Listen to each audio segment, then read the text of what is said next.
This channel does not promote any violent, harmful, or illegal activities. All content provided by this channel is meant for an educational purpose only. কয়লা পাচার চক্র নিয়ে সক্রিয় ED দুই রাজ্যে 40 জায়গায় তল্লাশি হলো।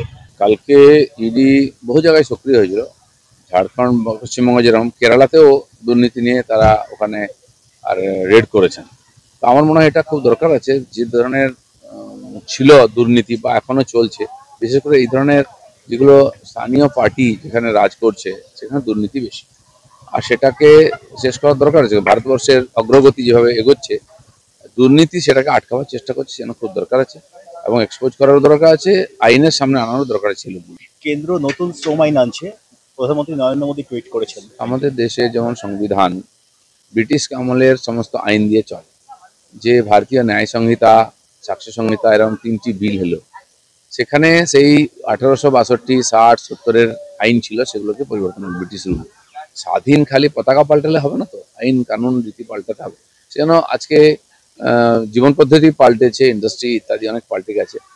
যারা আগে লেবার কাজ করতেন বেশিরভাগই আনস্কিল ছিলেন, এখন লেবারও কাজ করছেন। সেজন্য সময় আইনে পাল্টাবার দরকার, তাদের অধিকার সুরক্ষিত হওয়ার দরকার আছে। শোষিত হচ্ছে এখনো, আগে ইউনিয়ন বাজি চলতো, সেটাও বন্ধ হয়ে গেছে। মানুষ কাজ করতে চায়, আর কাজ আর যদি প্রোডাকশন হয় দেশের অগ্রগতি হবে। আমার সেই অনুকূলেই সমনীতি হওয়া উচিত। জহর সরকার বলছেন বিজেপি বাঙালি বিরোধী এবং তৃণমূল দুর্নীতিগ্রস্ত, তৃতীয় বিকল্প প্রয়োজন। উনি কি তৃতীয় পার্টি করবেন? জহরবাবু যদি ইচ্ছা থাকে করুন না, মানুষ যদি মনে করে ওনাকে সাহায্য করবে, সমর্থন করবে, ভালো কথা।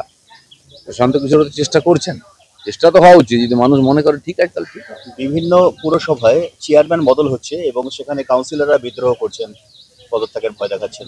দেখুন, এই যে মুসল পর্ব শুরু হয়েছে টিএমসি, সমস্ত ক্ষেত্রে পঞ্চায়েতের প্রধান বদল হচ্ছে, মিউনিসিপ্যালিটিতে বদল হচ্ছে, মুখ্যমন্ত্রীরা বদল সাধারণ মানুষই করবে। সেটা একমাত্র সমাধান, না হলে এই ধরনের চোর জোচ্চোরদের দিয়ে রাজনীতি হবে, দেশের বা পশ্চিমবাংলার অগ্রগতি বন্ধ হয়ে যাবে। বাংলার মানুষকে চাকরি বাকরির জন্য, পড়াশোনার জন্য, চিকিৎসার জন্য অন্য রাজ্যে চলে যেতে হবে। তো একটাই পরিবর্তন, সেটা 26 হয়ে গেলে বাকি সমাধান হয়ে যাবে।